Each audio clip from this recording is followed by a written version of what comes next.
Actuellement, au niveau de la comparaison de triangles, on a vu que les triangles, il y avait des conditions minimales, 3 conditions minimales pour qu'elles soient isométriques, donc identiques, côté et angle.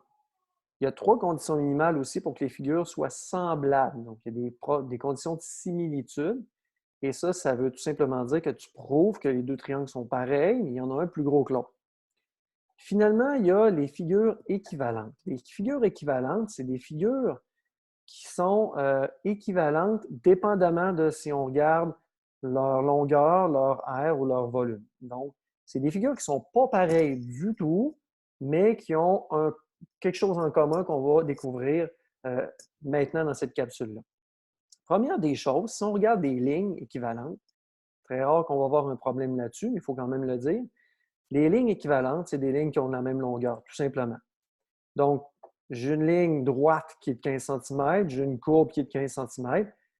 Ça ne ressemble pas, sauf qu'elles sont équivalentes parce qu'elles ont la même longueur. Ensuite de ça, il y a tout ce qu'on appelle aussi les figures planes.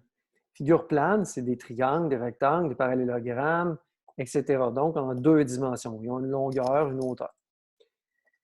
Exemple, si j'ai un rectangle ici, le rectangle et le triangle qui est là, ils sont loin d'être semblables, ils sont loin d'être isométriques, donc ils ne se ressemblent pas du tout.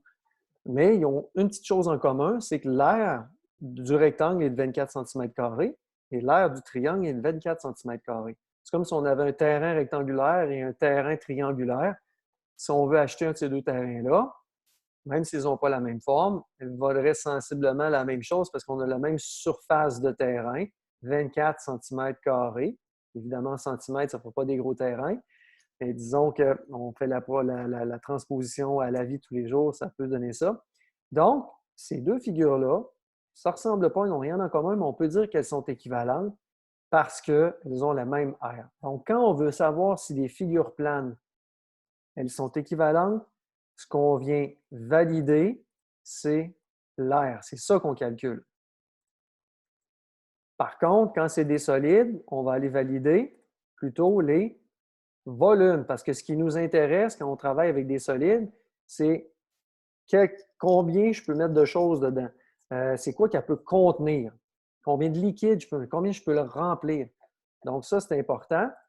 Ici, par exemple, ça en est une situation. Les deux figures ne se ressemblent pas du tout. On a un cercle, on a une sphère, pardon, et un cylindre. Par contre, les deux mesurent en volume 288 pi centimètres cubes. Le pi, si ça vous agace, faites 288 fois pi. On a tout simplement conservé. Ça va vous donner le nombre réel. Donc, on a le même volume pour la sphère que pour le cylindre, hein, ici.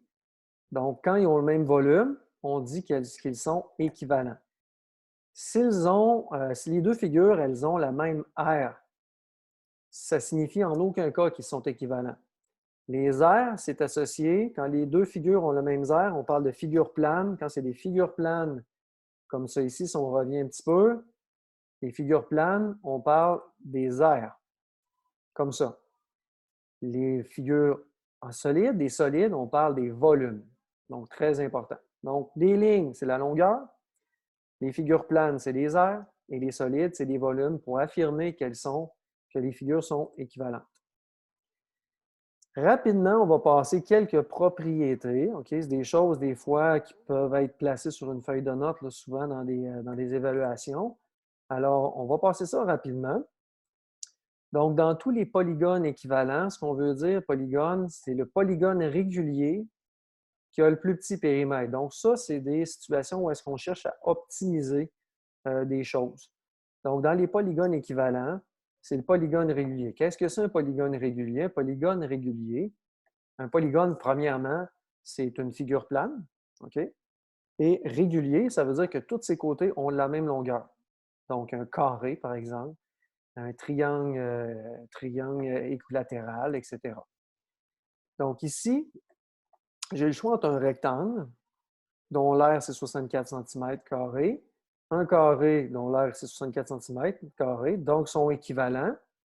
Mais entre les deux, c'est le carré qui a le plus petit périmètre parce qu'il est régulier. Il y a quatre côtés pareils.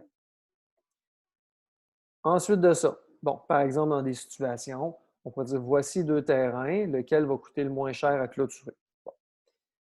Maintenant, dans tous les polygones réguliers, comme le carré, donc carré, triangle équilatéral, octogone, etc., c'est celui qui a le plus petit côté, qui a le plus petit périmètre. Donc ici, si j'ai le même R, donc ici j'ai un R à 3,9, 3,9, mais que chacun des côtés ici mesure 3 cm versus chacun des côtés ici qui mesure 1,975, bien c'est lui qui a le plus petit côté régulier par rapport au triangle.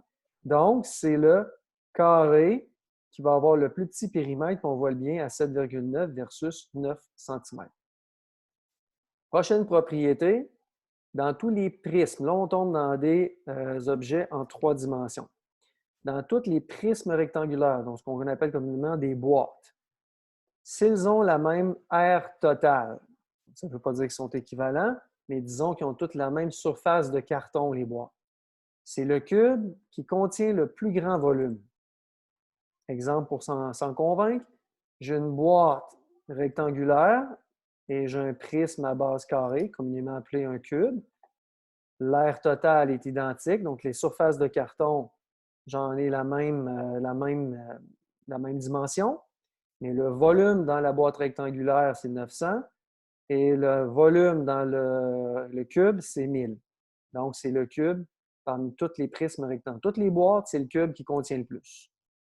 Et dans tous les solides, donc incluant pas juste les boîtes, donc tous les objets ronds aussi, c'est la sphère qui a le plus grand volume. Donc, entre un cube et une sphère qui ont la même surface extérieure, bien, lui, il peut contenir 729 cm3, mais la sphère peut contenir 1007,46 cm3 à l'intérieur. Donc, voilà. Dans les boîtes, c'est le cube, et dans tous les solides, à ce moment-là, c'est la sphère qui a le plus grand volume. Une autre propriété, dans tous les prismes rectangulaires équivalents. Donc là, équivalent, attention, c'est un mot important qu'on a vu. Équivalent, quand on parle de prisme, ça veut dire le même volume. Donc, dans toutes les boîtes qui ont le même volume. Bien, dans toutes ces boîtes-là, c'est le cube qui a la plus petite aire totale. Donc, si j'ai une boîte comme ça qui contient autant que celle-là, mais ça, c'est un cube, puis ça, c'est pas un cube, bien, c'est le cube qui contient qui a la plus petite aire totale, plus petite surface de carton. Donc, vous voyez, il y a 512 cm3 dans les deux cas. Puis ici à gauche, dans la boîte aplatie, il y a 672 cm2 de carton. Et ici, 384 cm2 de carton. Dans tous les solides, c'est apparu dans tous les solides équivalents, donc pas juste dans les prismes rectangulaires, dans tous les solides, c'est la sphère qui gagne. Donc, si je calcule même avec un cube ou un prisme rectangulaire qui ont le même volume, 60 cm3, l'aire totale va être moins élevée dans la sphère que dans tout autre objet en 3 dimensions. Maintenant, dans les lignes équivalentes, les lignes, ce que ça signifie ici, c'est tout simplement que, par exemple, si ici, on a tous des figures qui ont le même périmètre, donc, toutes dans les mêmes périmètres, pardon, je pense qu'une erreur ici au niveau des lignes équivalentes, je pense que c'est plus dans les figures planes, donc dans toutes les figures planes, ici. Donc, ça n'aurait pas dû être écrit ligne équivalente, donc c'est figure plane, c'est le cercle qui détermine, qui délimite la région qui a le plus grand R. Donc, si le périmètre de mon triangle, c'est 19,5, du cercle, c'est 19,5, du rectangle, 19,5, et ici, du pentagone, 19,5, eh bien, rendu là, l'aire, ici, donc le périmètre est identique. Donc, peut-être pour ceux qu'on avait parlé de ligne tout à l'heure. Donc, si j'ai une ligne qui mesure 19,5 et je veux faire une forme avec, mais que je veux que cette forme-là ait le plus grand R possible, bien, le gagnant, ça va être le cercle. Donc, si je veux entourer la plus grande surface possible, je vais y aller avec un cercle. C'est ça qui va avoir la plus grande surface d'air possible avec la même ligne pour faire un périmètre qui va faire une figure plane. Alors voilà, c'est ce qui termine un peu là, toutes les propriétés des figures équivalentes. pour cette partie-là. Puis je vous invite à aller voir la prochaine capsule qui est sur les relations métriques du chapitre sur les triangles et figures équivalentes.